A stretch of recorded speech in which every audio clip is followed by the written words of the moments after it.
ترقی کے اس دور میں ایک بڑا زبردست نظارہ دیکھنے کو ملا. تقریباً دیکھا جائے تو ہر گھر میں چھوٹے چھوٹے بچے جو ہیں وہ آج کل موبائل آپریٹ کر رہے ہیں, تو وہ کہیں نہ کہیں ڈھونڈا کرتے ہیں کہ کس کمپنی کی طرف سے کب کیا آفر آ رہا ہے. کبھی کسی مال میں, کبھی کسی آن لائن میں دیکھنے کو ملتا ہے کہ ہاں اس پہ 20% ہے, 50% ہے. بہرحال آفر کے چکر میں تقریباً سب لگے ہوئے ہیں کہ یار 4 دن بعد خریدیں گے تو یہ سستا مل جائے گا. تو مجھے لگا کہ جب سبھی آفر کے دیوانے ہو رہے ہیں تو کیوں نہ کچھ اور چیزیں بھی بتائی جائیں جو ہو سکتا ہے کہ ان کی زندگی میں کچھ نہ کچھ بدلاؤ لا سکیں. جیسے سب آپ جانتے ہیں کہ یہ شعبان کا مہینہ چل رہا ہے, اور شعبان کے مہینے میں جو 15 شعبان کی رات ہے, کیا کہنے, مطلب آپ یوں سمجھیے کہ مثال دے کے آپ کو بتا رہا ہوں کہ اگر کوئی شخص 5 وقت کی نماز پابندی سے پڑھ رہا ہے تو دیکھنے والے یہ کہتے ہیں کہ بھئی بڑا نیک آدمی ہے, بڑا 5 وقتہ نمازی ہے. لیکن اس آدمی کے اوپر جو مہر لگتی ہے وہ تب لگتی ہے جب وہ تہجد کی نماز پڑھتا ہے, اور دنیا کہتی ہے کہ دیکھو یہ تہجد گزار بڑا نیک شخص ہے. تہجد کی نماز کیا ہے؟ تہجد کی نماز کا مطلب یہ ہے کہ فجر کی نماز سے پہلے کا ایک ایسا وقت جو رات کے اندھیرے میں بندے اور اللہ کی ملاقات کے تعلق رکھتا ہے. مخملی بستر سے نکل کے اگر ٹھنڈے پانی سے وضو کرنے کے بعد کوئی شخص اللہ کی بارگاہ میں ہاتھ اٹھاتا ہے تہجد کے وقت, تو یہ یقین ہوتا ہے کہ اللہ سن بھی رہا ہے, دیکھ بھی رہا ہے. وہ تو سب جگہ سن رہا ہے, دیکھ رہا ہے, لیکن یہ تہجد کی اہمیت ہے. 15 شعبان کی رات کو جو میں آپ کو بتانے جا رہا ہوں, مغرب کی نماز کے بعد سے صبح فجر کی نماز سے پہلے تک کا جو یہ رات کا تقریباً 10-11 گھنٹے 12 گھنٹے کا جو وقت ہے, اس میں کھلا آفر اللہ کی طرف سے.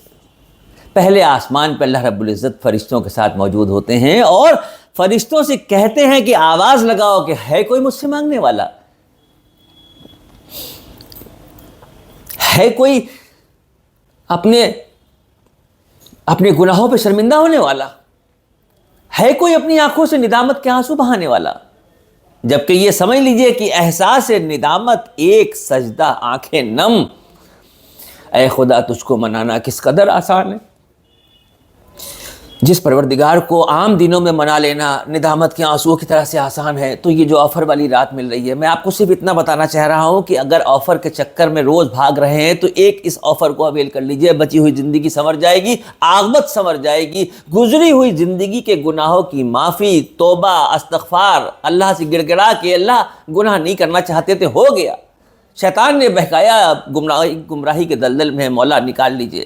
آج آپ نے اگر آفر کہا ہے, اگر فرشتے آواز لگا رہے ہیں تو ہم اس پہ لبیک کر رہے ہیں. اللہ ہم حاضر ہیں اللہ, اپنے گناہوں کی شرمندگی کے ساتھ حاضر ہیں, ندامت کی آنسو آنکھوں میں ہیں, صرف اس یقین سے کہ آپ سب سے بڑے معاف کرنے والے ہیں, رحم کرنے والے ہیں, رحیم ہیں, کریم ہیں, رحمان ہیں, رزاق ہیں, مسبب الاسباب ہیں, پروردگار ہیں, پالنہار ہیں, ترقی کی منزلوں پہ لے جانے والے ہیں, کتاب ہدایت کی عطا کرنے والے ہیں. ہماری بساط کیا, ہماری اوقات کیا, ہماری تخلیق آپ نے کی ہے میرے مولا.